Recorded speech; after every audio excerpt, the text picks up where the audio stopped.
Hey guys, it's me again. I hope you're all well. Welcome back to my channel. So, you know how I'm always on you guys' case about what video should I film next? Well guys, based on my last few videos, you guys have said you want to have a video about tips and advice for going into sixth form. So guys, as you can tell by the title, today's video is about sixth form tips and basically general advice.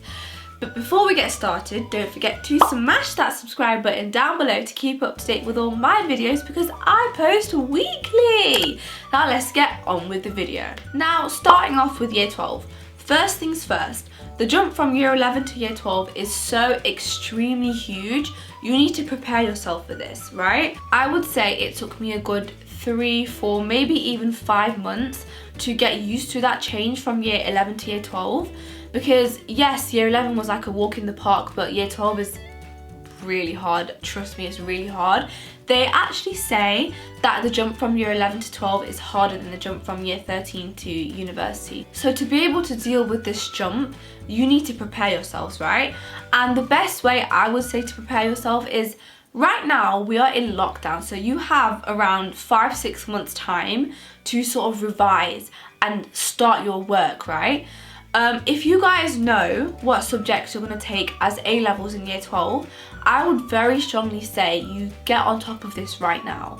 I would say you order these books off Amazon. If you don't really know what exam boards you're doing, you could always take a proactive measure and email your future school teachers, or if you don't know your teachers, you could just buy general books off Amazon and stuff that are sort of general A-level maths, A-level economics, because I know that my CGP book for economics was general. It didn't have a specific exam board. If not, no worries, you can always look online. There are so many websites for A-level material for all subjects which are free and stuff, so you have so many resources. But I would definitely say you should get on top of your work. I can understand that it's going to be hard to sort of teach yourself content and materials.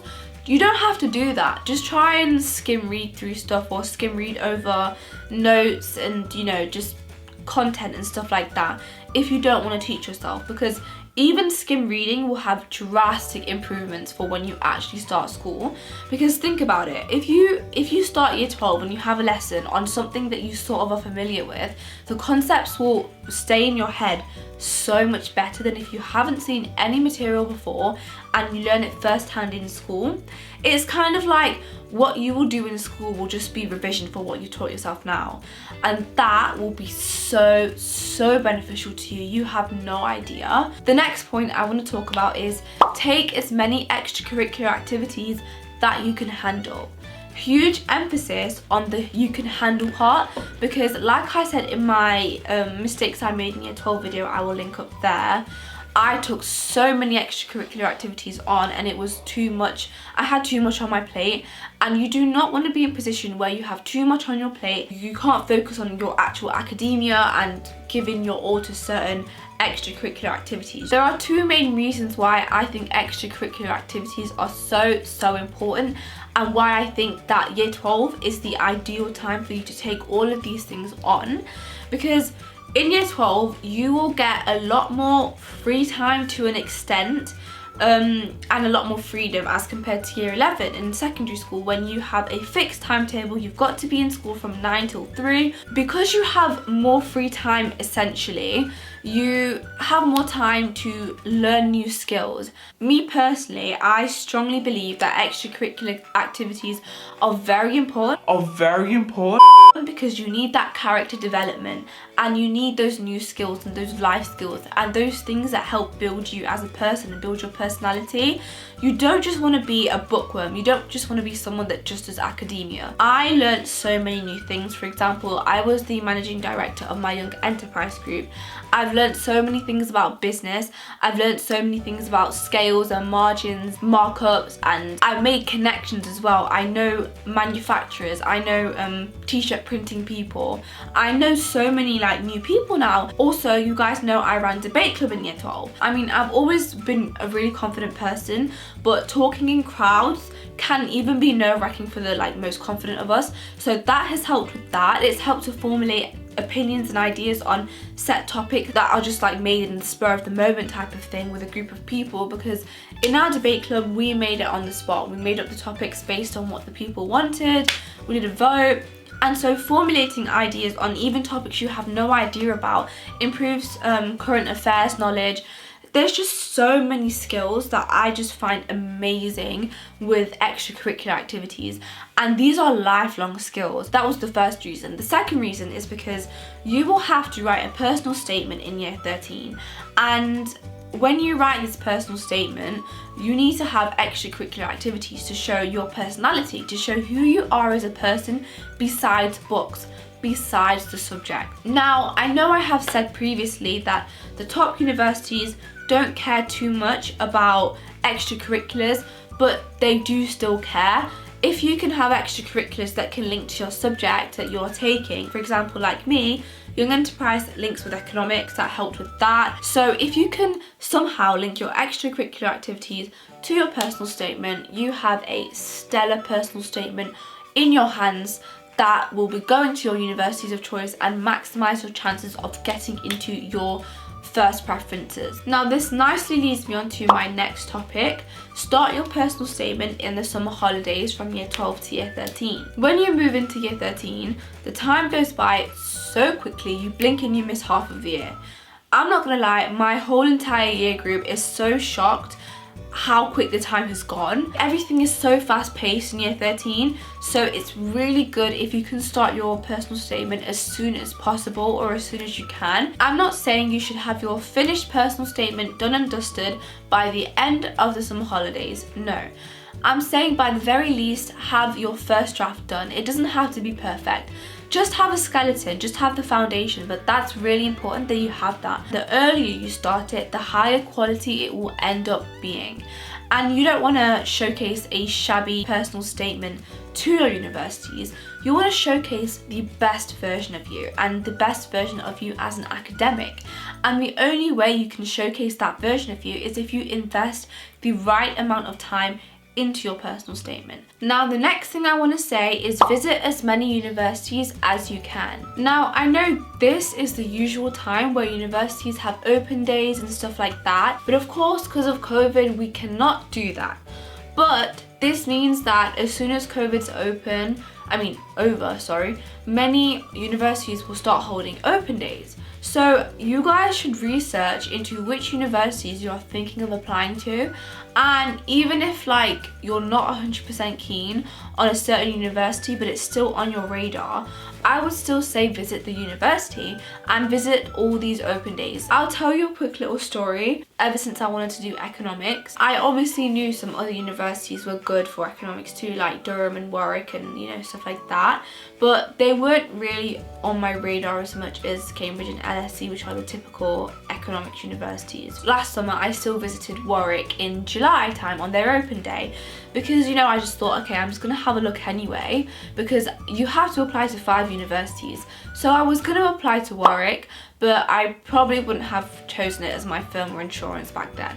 So after I went to Warwick, I looked around the campus. I really liked how diverse and the feel of it and how close-knit Warwick is as a university.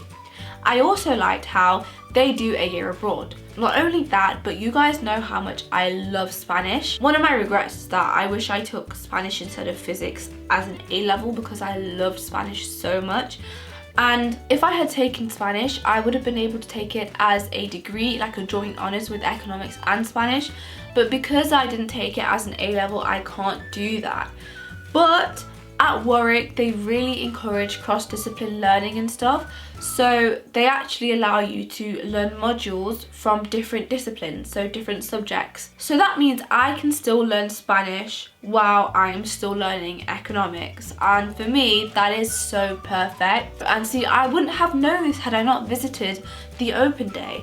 So you guys really, I would strongly recommend you guys visit as many universities as you can, even if you're like not keen on it as a first glance. Now, moving on to year 13, the first thing I would say is the jump from year 12 to year 13 is still very significant. It's not obviously the same as year 11 to year 12, but the workload is a lot more intense.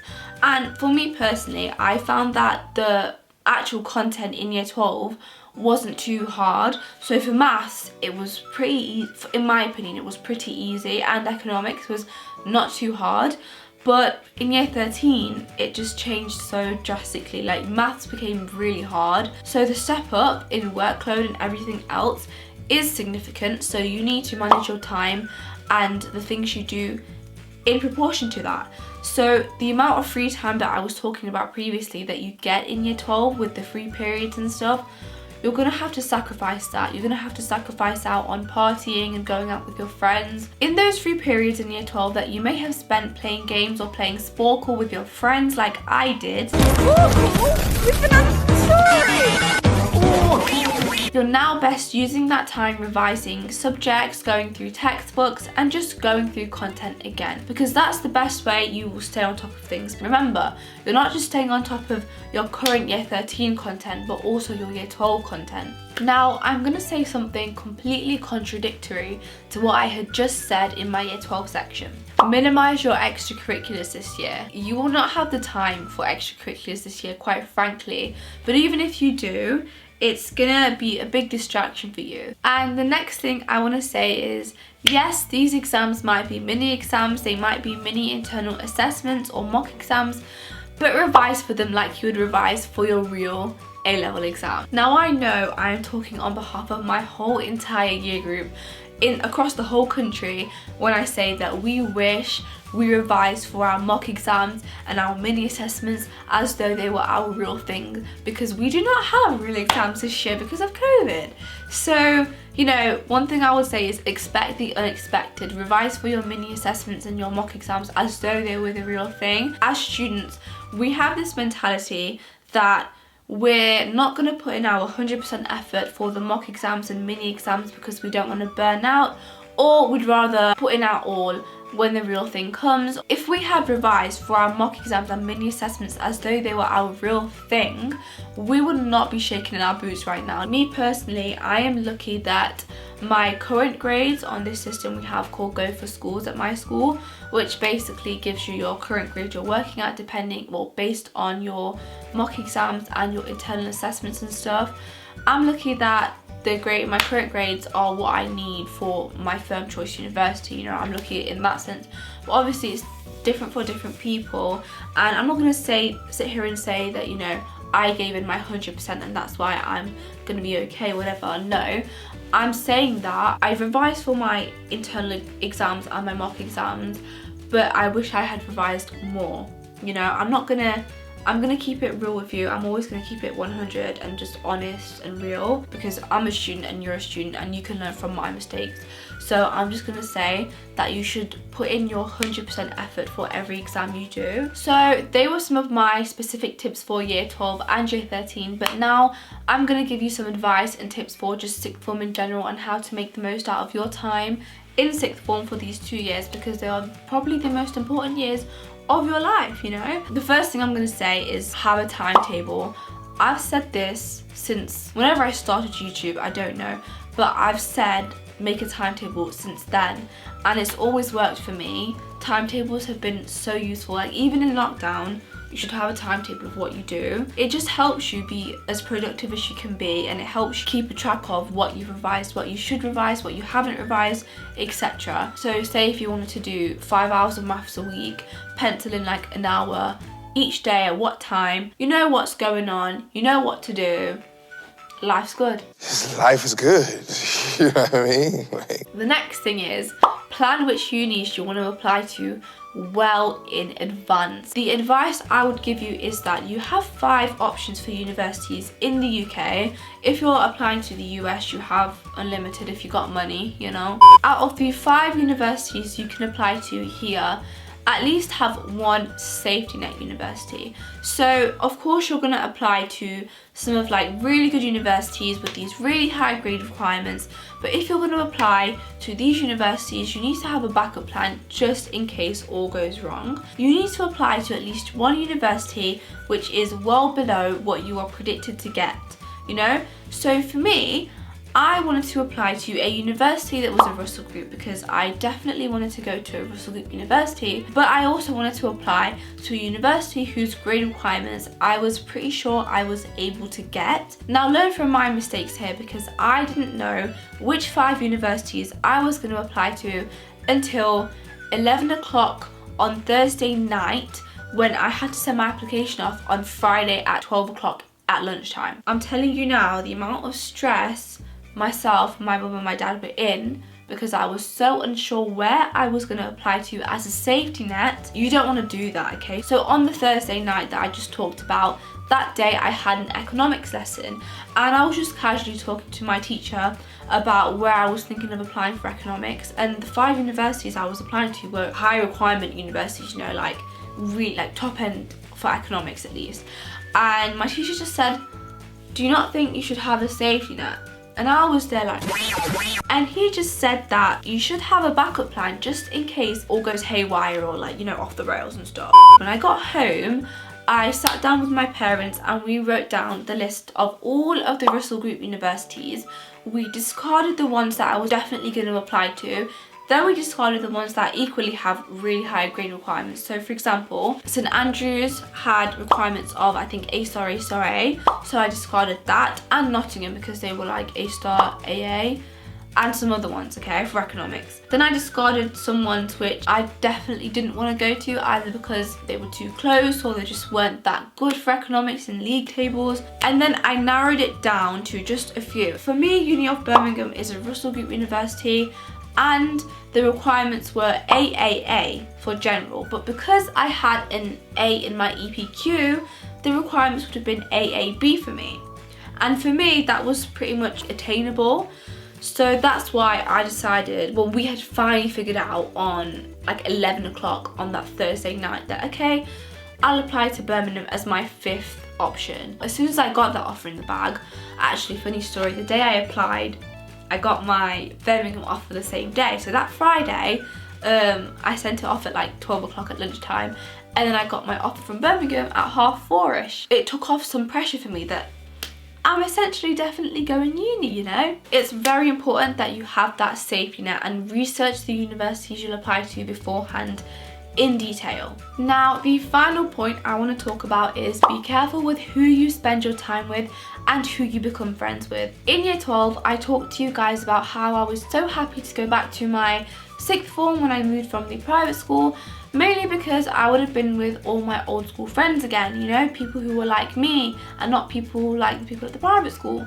And in year 12, I was essentially friends with all of these people, and I made so many new friends. And that's great that you make new friends, but I can't say that all of the friends that I made were good friends and they were good people. In year 13, my friendship group pretty much entirely changed, and this is also why I said in year 12 you should do extracurriculars, because you also make pretty good friends.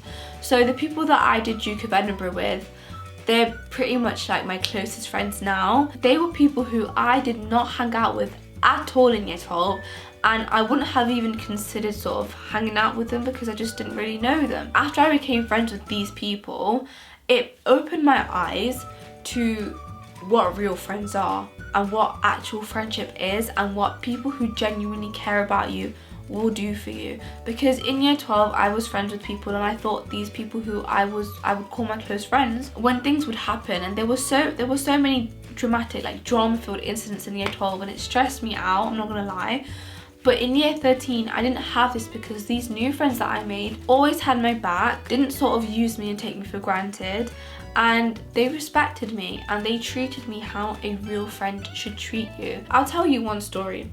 In my Duke of Edinburgh, like one of my greatest friends called Henry, me and him were not like close at this point in year 12. In Duke of Edinburgh, we did canoeing, and we were on the same canoe for 5 days straight. So you can imagine the amount of arguments that sort of happened in Duke of Edinburgh. I'm a very weak person. Henry is not the strongest by all means.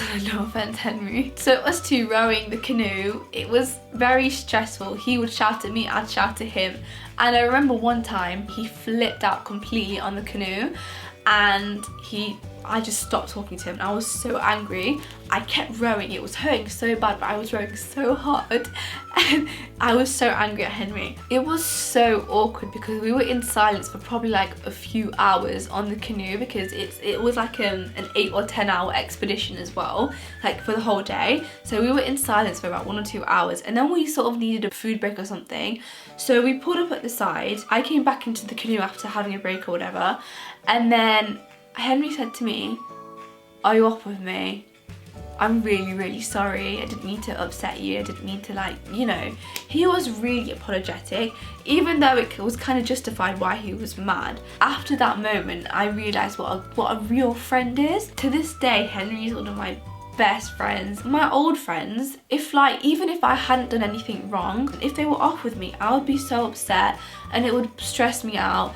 And I would ask them, like, what's wrong, what have I done? And they wouldn't tell me, they'd just be off with me for no reason and be like, oh, I'm just that person, I just can't be social all the time. But then they don't really care about what that makes you feel like. Real friends don't treat you like that. And so my other friends, my whole group of friends at my Duke of Edinburgh, they're basically like Henry and they're so caring and they look out for me, and people have goes at me. These people are the people that back me, and my other friends wouldn't have done that, you know? So that's why I really strongly say be careful with who you spend your time with, because if I could go back into year 12 and change who I could have spent my time with, it would have saved me a lot of sad nights. And I don't need to be friends with everybody. I need to be friends with people that care about me and I care about them. That is sort of all of my advice and my tips and just lessons you guys can learn from my mistakes essentially at my time in sixth form.